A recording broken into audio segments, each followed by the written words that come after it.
Welcome to another episode of Make Adventure Happen podcast. In this podcast, in every episode, we talk about one country. We answer some of the most popular questions about this one country and we share our own experience in the country.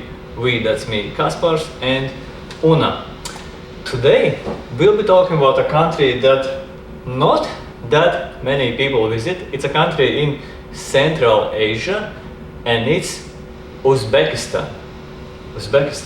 It surprised us, right? Yes, definitely. I remember not thinking much about it and not knowing much, I thought that it will be I don't know, just or it will be either underwhelming or not. Well, I won't have so many emotions. Or I won't be so impressed when I went there. But in reality, it turned out completely different because it was one of the most exciting and impressive countries and trips we've taken that year. Yeah, I can 100% agree on that. I was also thinking that it's gonna be that I will have a neutral? Yes, neutral. That's what I thought, that it will be something okay, that's fine. That's fine, nice.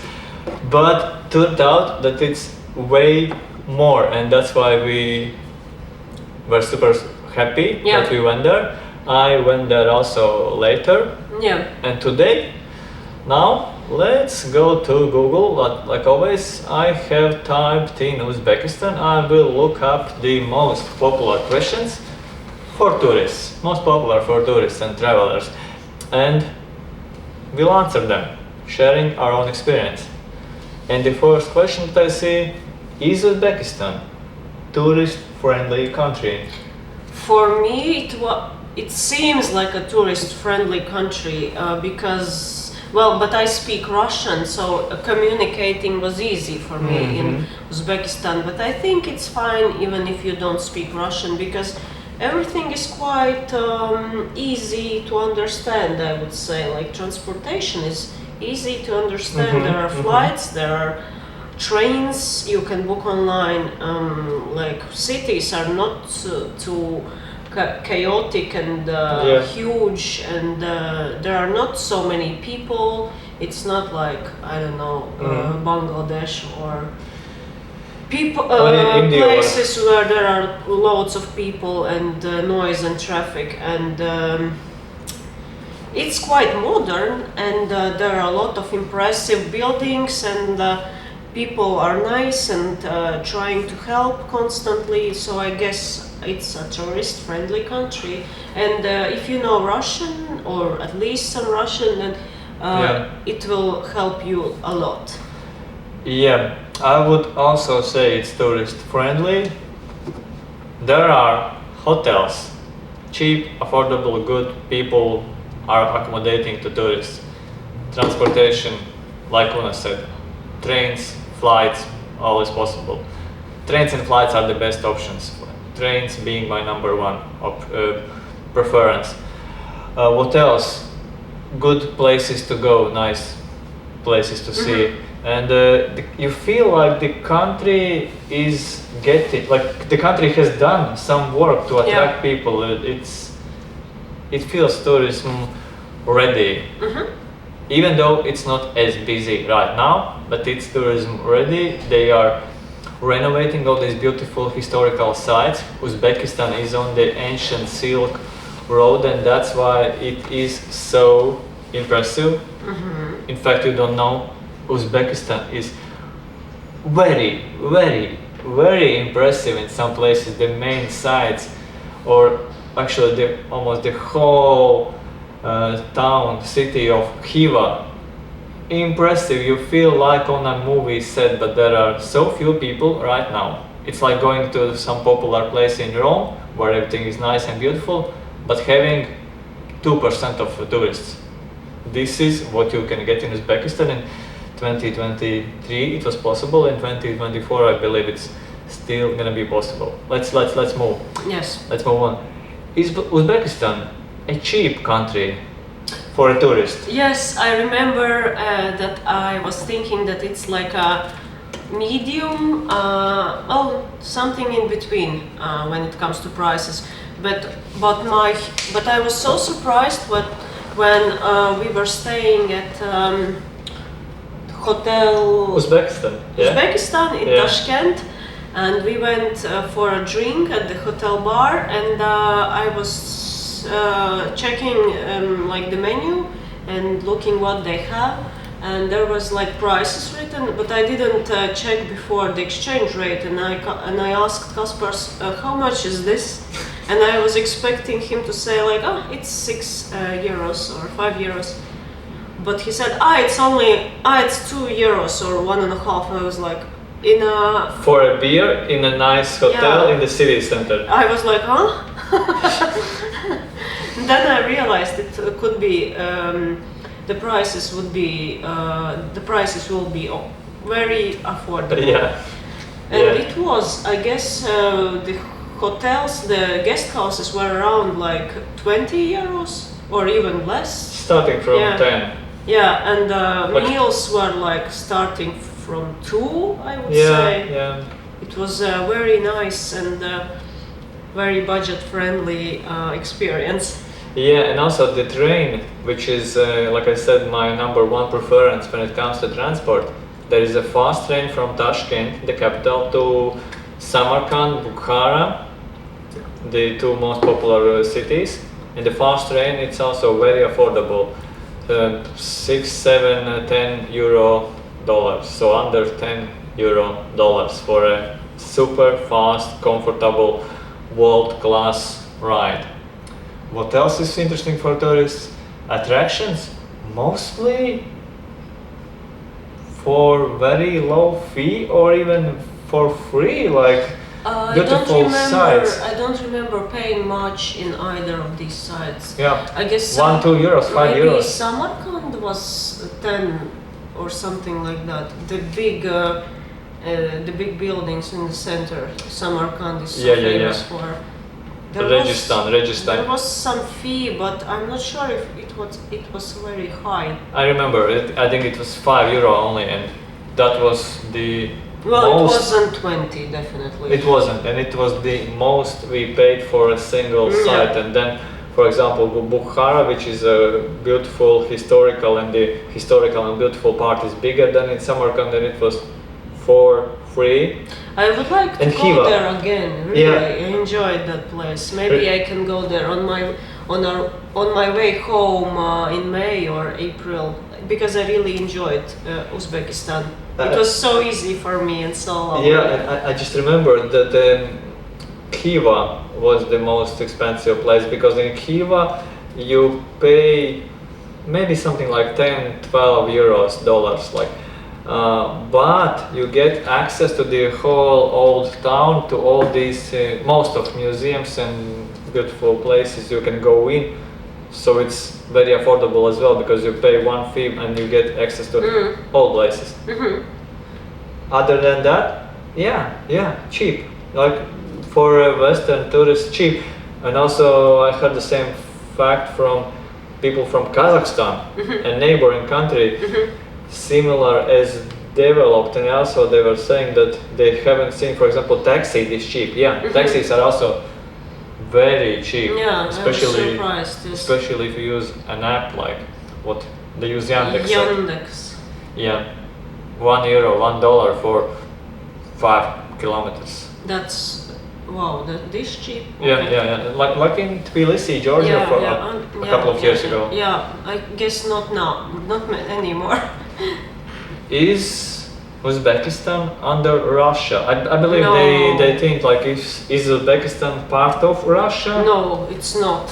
No. It was in the USSR with Latvia, Estonia, Lithuania, Georgia, and the rest, but not anymore. It became an independent country in 1991, just about the same time Latvia became an independent country, and well, now it's like a normal separate country with their own government, money, like a normal country. It's not under Russia.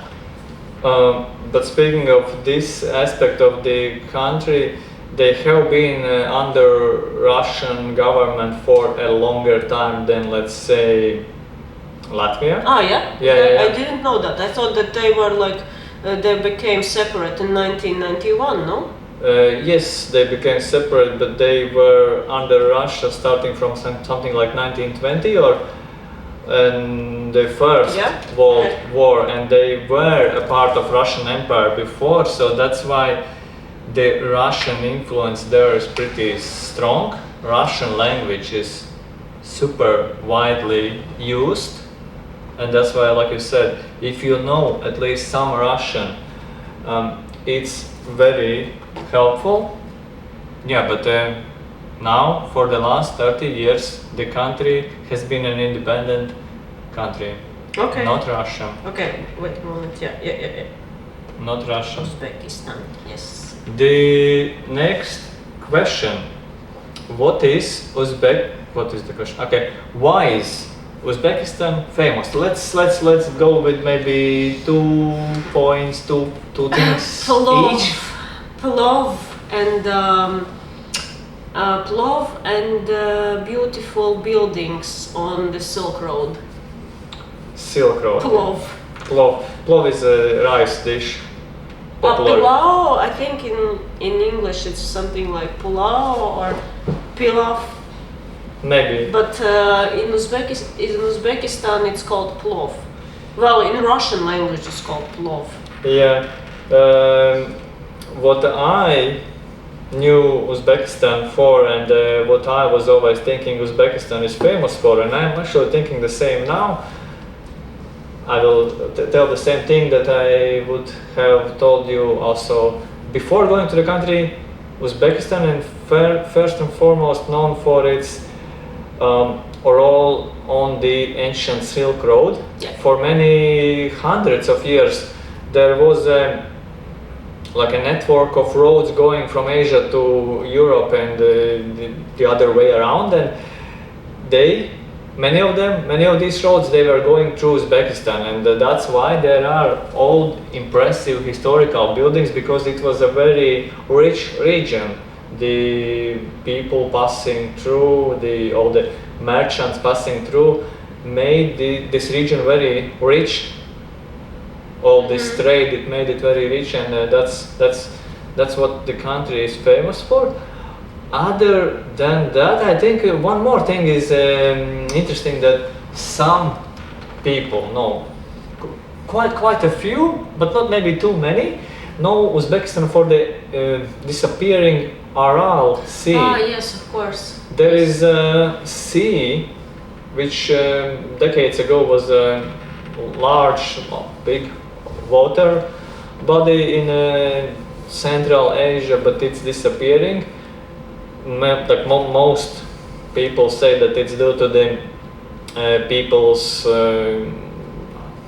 presence there and what people have done there, and industrial all the things cotton industry, and and the place is disappearing. I went there last year in 2023, and I made a video about this place. You can check it out on Make Adventure YouTube channel. Quite an interesting place, but it takes at least a few hours of off-road driving now to get to water, because in the place where before there was a beach, now it's just a desert, and it takes 3 or 4 hours of off-road driving to get to see to the water. Yes. Okay. Next question: is Uzbekistan safe for foreigners, like from Europe, for Latvia to use? Yes, of course. I agree. What language is spoken in Uzbekistan? Uzbek. The main and official? Yeah. And Russian is quite well, I would say it's quite it's very often that you can ask something in Russian and get the answer, and because a lot of people understand Russian. It's quite widely spoken. But That's because the country was so long time under the Russian governing, Yeah. both the USSR and the Russian Empire before. But young people might not speak Russian, I guess. Young people Yeah, might yeah. speak English instead. Yeah, But Or- older generations do not speak English. but you know what? Youngsters also aren't really Oh, good at English. okay. Like, remember? I actually don't remember many people speaking like too good English. Some, yes, but definitely worse than in Europe, in Latvia. But some of these people, they don't speak Russian, so I guess. So I guess if you're talking to a younger person and they don't speak Russian, then you can try speaking English because they might know some basics. Yeah, there is a chance that they will Yeah. know it better, but maybe not too good. Yeah, But I guess people, that depends on their school and education, because I guess schools can differ there. Yeah, yeah, I'm not sure. are Uzbekistan Muslims? Yeah, Yeah, I guess mostly. so. Yes, yes, Mostly. because there are mosques everywhere. Yeah, but it's definitely not the most conservative country. No, because no, it's not because No. you don't. No. The hijab for women there is not mandatory, and yeah. Outside of Tashkent, the capital, you see more of traditional Yeah. clothing than Islamic. Yeah, I In think. Tashkent, you see Islamic clothing too, Yeah. but not the fully Yeah. covered faces and so on. But outside of Tashkent, you see more of traditional clothing. Yeah, Yeah, like long flowery dresses and some sort of headwear that resembles like a scarf, but I think that's traditional. Yeah. Yeah. The usual question that many people ask Shorts. about. No, not shorts. Is $100 enough for Uzbekistan? Yes, absolutely. I think even $50 is enough for Uzbekistan For a month? A day? for a day. For a day. Yeah, for a day. For a day, I think, yeah, starting from $50 is enough also for a family with two children, two children maybe. You take a room for $20, you go to a couple of places to eat something, yeah, to a couple of places to do some maybe sightseeing and pay these small fees like to museums, like you can do Use it. transport, take taxis. I think that will be enough. The cheapest metro in the world that I know. 14 cents per ride or something like that. That's Yes. amazing. Well, Not 40, yeah. but 1 cents Yeah. for a ride. Yeah, like Taxi less also than cheap. less than quarter of a dollar, Yes. and you can pay by like contactless credit card or Apple Pay. Yeah, but that's only in Tashkent, the Yeah. capital also of Uzbekistan. And by the way, I saw one question about Tashkent, and I think we can answer this one. Not sure what we will go, what we are going to answer. Why is Tashkent famous? What do you think? I guess What people know it for? Pulov, Again, pilau, or what do you call it? the food, Museums. museums. Mm, Yes. And impressive metro, I guess. But impressive metro station. But to be honest, I think this is what I know about this city. But to be honest, I'm not sure if it's that well known. I know that like Samarkand, Bukhara, and even Khiva is like more well. No, Samarkand and Bukhara is more well known than Tashkent. Tashkent, I think it's known just because it has this interesting, nice sounding name, Tashkent. Sounds exotic. Sounds exotic. And what do you yes, say here? I think what I would like to add is that for people who are interested in the countries that were in the Soviet Union, ex-Soviet states and places. I think for them, Tashkent is quite famous actually, and the main reason I would say is because of its architecture. It's more of a modern Soviet architecture, because in the 70s, if I remember correctly, so 1970s, could be 1976 or 1967, there was a big earthquake. City was mostly destroyed. City was rebuilt as a model city of the Soviet Union, and that's why it's so grand. That's why the metro is so impressive. Many stations so grand, and like in Moscow or Kiev. And, it's actually quite similar, yes. The trains and the stations themselves. Yeah. This is what I know, that those people who know Tashkent, for whom it is famous, they know the city for. Let's go further. Something more tourist friendly. Oh yeah. The usual question.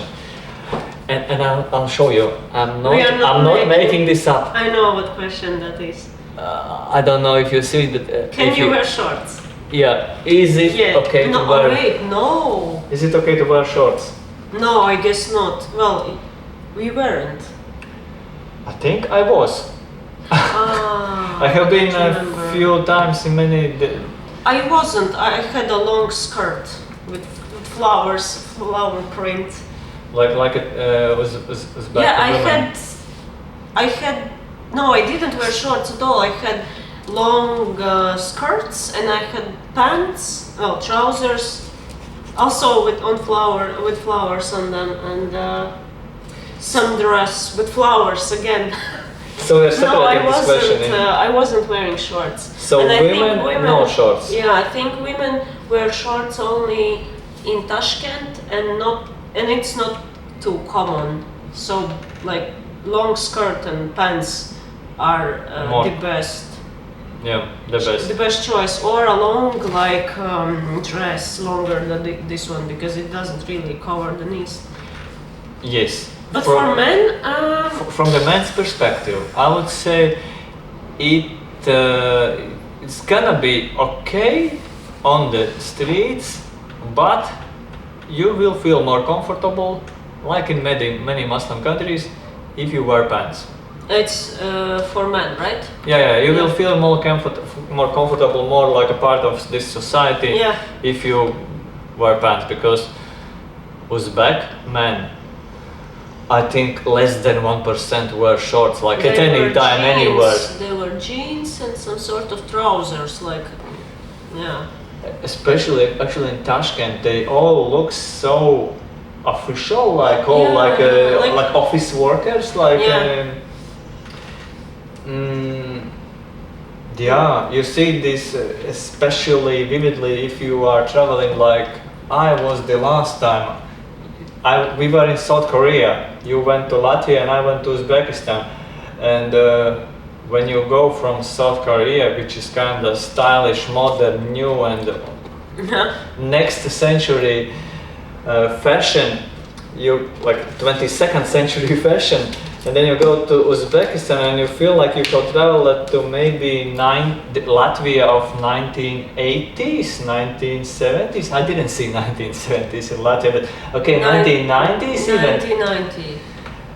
Yeah, 1990s Latvia, 1990s I believe also maybe Lithuania, Estonia, maybe Ukraine. This is how people dress, and mostly the more office kind of job people. Like this is what you're seeing. Shorts? No shorts. No shorts. No shorts. Maybe in your hotel room. Yes. Or in the gym. Maybe in the gym. Yes. Gym. Yeah, we didn't go to the gym in Uzbekistan. I went only once. Yeah, I was there only for 2 weeks, and we didn't have time for the gym. But I guess men can wear shorts in the gym. Women maybe not. Men can wear everywhere, but you won't feel great on the streets. In gym, yeah, fine. I was the gym, right? Ken, unmarried couple stay together in Uzbekistan, like in Yes. one room? Yes. If you are not Uzbeks, then yes. Yes. Yes. Not do. How many days should I spend in Uzbekistan, a country, like whole country to visit? 3 weeks. 2-3 weeks. Why do you think so much? Because I like 2 or 3 weeks to spend 2 or 3 weeks. I guess if you want. But if you go only like to the main tourist where most of people go, like Samarkand, Bukhara, and that's it. 10 days maybe. Because 3 weeks, if you want like to see Tashkent, Samarkand, Bukhara, Khiva, and the Aral Sea, Yeah. you will need like 3 weeks. If you want to see Tashkent, Samarkand, Bukhara, and Khiva, 2 weeks is enough. But if you don't have like that much time, you can visit Tashkent, Samarkand, Bukhara in maybe 10 days. You know the Or the basics. even a week. I think you can do the basic tourist stuff also in 5 to 7 days. Yeah, but I would. Thanks to the fast train. Yes, but you need to book this fast train well in advance. Like I think you can book it starting from like 45 days before your journey, and I think that's when you should book it. Especially if you go during the main tourist Yeah. season, which is spring and something like late September, October. Yeah, In winter, it's very cold there. yeah, it's winter. In winter. Speaking of how many days, and yeah, if you want to see more than people usually go there, like you said, Tashkent, a few days, maybe a couple of days. Samarkand, Bukhara, Khiva, going to the Aral Sea, doing some camping, doing maybe something else in the nature. 3 weeks. You can do this whole thing like also with the Aral Sea in 2 weeks.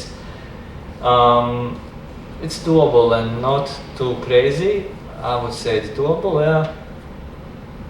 Just the highlights: Bukhara, Samarkand, 5-7 days.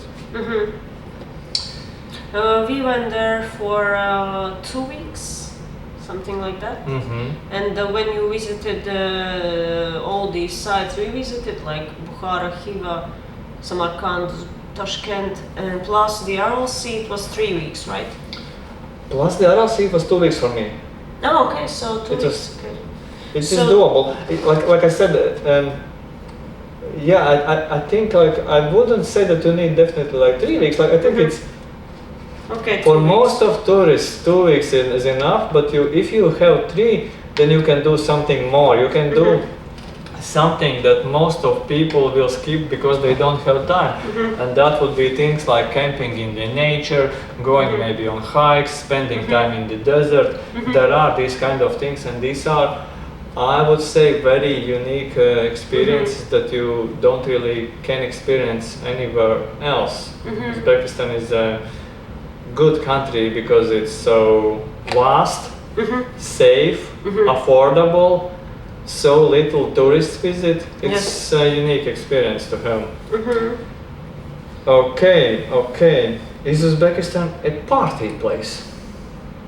No, I also don't think I so. don't think so. Maybe Tashkent. Maybe there is some nightlife, but I haven't heard about any parties in Tashkent. Maybe I also didn't. haven't. Maybe I just didn't look for the parties. That's why I haven't heard anything about them. I also haven't really heard, but here on the internet right now I see that Tashkent is a roaring party destination, and I kind of see that it could be true. We just weren't in the right places at the right times because it's the biggest city in the region, and people, especially what I have heard about Kazakh people, they like to party, so I believe they must be going somewhere, not to Khiva. They must be going to Tashkent. Okay, maybe there are some places. But it's not like you see it on every street and everywhere. Yeah, like in Thailand. Yeah, it's. It's not like it's not like Thailand. I think you have to like go to the Or right I don't know places. why I'm comparing it to Thailand. It's not like I don't know. I guess Moscow or Many or European. yeah, maybe Budapest. yes, Prague. Yes, yeah. it's not like that. It's not like that, and I think mainly because there are so few tourists, and if there are so few tourists, there's always like less of this vibrant nightlife. Because a big part of nightlife usually happens due to tourists. I like Tashkent because it's more of a quiet city. I really don't like noise and parties because we go to bed early, and it's always nice when there's peace and quiet outside. This is what you get in Tashkent. In most of places. I believe in some places not. Do they drink alcohol in Uzbekistan? I guess so, because you can buy it everywhere in the shops. Like I think if you go to a supermarket, I think there's like a beer section. I don't remember actually about supermarkets, but I remember this small shop in Khiva where I was so surprised. I was thinking like, I'm in a Muslim majority country, and usually you don't really get alcohol that freely in these countries, but then in Khiva I'm walking to the shop asking, do you have kvass? It's a drink in the region. No. Do you have tarhun? No. What do you and have? then they're like, but do you want beer? Do you want wine? And I'm like, no, I don't want. And they're like, what a strange tourist. Yeah, they drink, but I don't but you don't see drunk people. No, of course not. I don't remember about supermarkets. I think there was some beer in supermarkets. Well, I can't really remember now. Must have been, but not crazy a lot, and not wine. I think they're quite a wine drinker nation. I think no. Yeah, but again, it's not like it's visible on the streets. Well, in restaurants you can get wine and beer. That's what I remember. Not in everyone, but every restaurant. But yes. Let's go to the next question. Is Uzbekistan, and I think we already answered it, is Uzbekistan a beautiful country? Yes. Yes. Why? I like first things that come to your mind. The beautiful historical architecture of the Silk Road. These grand mosques and grand buildings with like tiles and blue paint, intricate paint, the details. The nature is quite beautiful too, because there are mountains and there are deserts, and well, this Aral Sea seems like a very unique place, although it's very sad. I will add about the architecture. Yes, it is impressive. You feel like you are, like I said, like you are in Rome or I don't know, Milano, in some nice place, or Paris. Of course, in its own way, like it's impressive in its own way, but you feel impressed. Yes, and there are definitely. few people. Nature, yeah, mountains, nice mountains, but they are only in like a small corner of the country. And one thing that I would add for myself is that also the deserts of the country, desert castles also very impressive. Yeah, desert castles, it's a kind of thing, like old time settlements in the desert. Desert, it doesn't look like Sahara Desert with large sand dunes, but something like 70% of the country, if I remember correctly, is considered a desert. That means it's a dry land. And the most beautiful thing for me personally is not maybe these desert castles, but just the fact that you can easily get to places where there is nothing around you. Like you look for a big distance and there is nothing, it's all flat, and this is what I liked seeing. Yeah. A beautiful, beautiful country. Yeah. I would recommend I would recommend this country for everyone, I would say. Yeah. I don't see anything interesting on Google anymore. Anything that we usually are interested. Are there nice cafes? Are there nice cafes in Uzbekistan? Something that's interesting for us. Always, everywhere. In Now. Tashkent, yes. Outside of Tashkent, there are more like restaurant type places. There's no like nice cafes like in Seoul or Bangkok, where Or London or Singapore or New York. like these cute, fancy coffee places. But there are decent like restaurants, or very beautiful restaurants everywhere, with the, I would say, cheap prices. And cafes there are quite a few nice cafes and coffee shops in Tashkent. Yes. With yes. cakes in and Tashkent. everything. In Tashkent, yes, and in Tashkent, I think I can tell you one recommendation. It was Safi? Safia, a chain. Maybe you can put the link in the description. Chain bakery, founded by accident. Walking on the street in my very local neighborhood, and I'm like, oh wow! So there is this nice chain bakery. Safia, yeah. You Look found it up. By accident, right? Yeah, I found it by accident, and I went there actually for a dinner. I was eating like meat and potatoes, like the usual stuff that you eat in Uzbekistan, meat or potatoes or rice or meat. And they also had these cakes and like pastries, and very good pastries, very good. But speaking of these fancy like cafes and coffee shops, yeah, like I said, in Tashkent there are. Some, yeah, but not too many. I have seen some more than you. Places where you can get something like beetroot latte and matcha latte and things like that, but not too many. Outside of Tashkent, most likely you will be eating plov. Or potatoes with meat. Or meat soup. Or meat with potatoes. Or potatoes with meat. Or meat with potatoes. Or potatoes with meat. Or meat with potatoes. Actually, Uzbekistan is quite a sad country in that perspective. If you don't like their food, it's quite hard to find something different.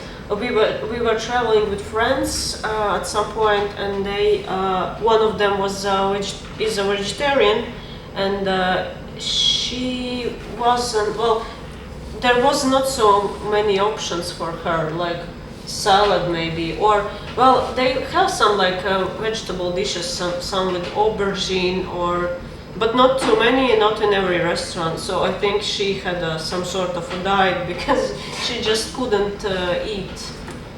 Yeah, I think she tried some meat dishes, but she's a vegetarian, so vegan even.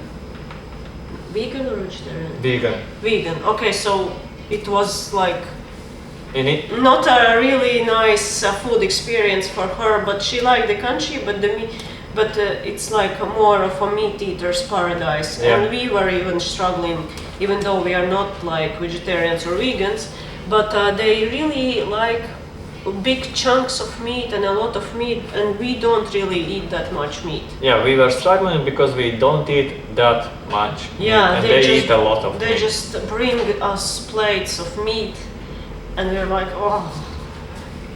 Yeah, and if you are telling someone in Uzbekistan that you are a vegan, it's equal to telling you that you are an alien. They're like, what? No, Yeah, it's not really. you are a normal person.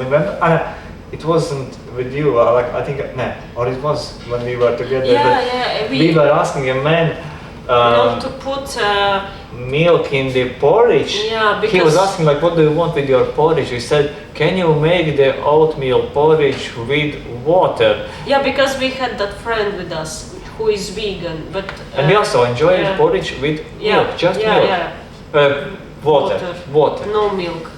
The next day, we get the porridge, we eat the porridge, and we think And then, it yeah. tastes strange. And then we ask our vegan friend, do you taste milk? And she's, yeah, there is milk inside. But also the funny thing was when the owner of the place comes and he's like, you know what? I made the porridge. I asked my wife to make the porridge with water. I tasted it. It tasted horrible. So we made it with milk. And we were like, Enjoy your meal. well, he just smiled and said thanks. People are nice there. Yeah, they just wanted the best for us. Architecture is beautiful there. Prices are low. Yeah. It's a country Yeah. well worth a visit. And for Anything- now, there are not too many tourists, but I think it will get more tourists over the years. So if we are considering visiting it now, I think it's the right time before crowds of tourists arrive. It's one of those countries, one of those few that we have been to that I would highly recommend to many to visit. Yeah, That's it for today. yeah, that's it. Until next time. Bye.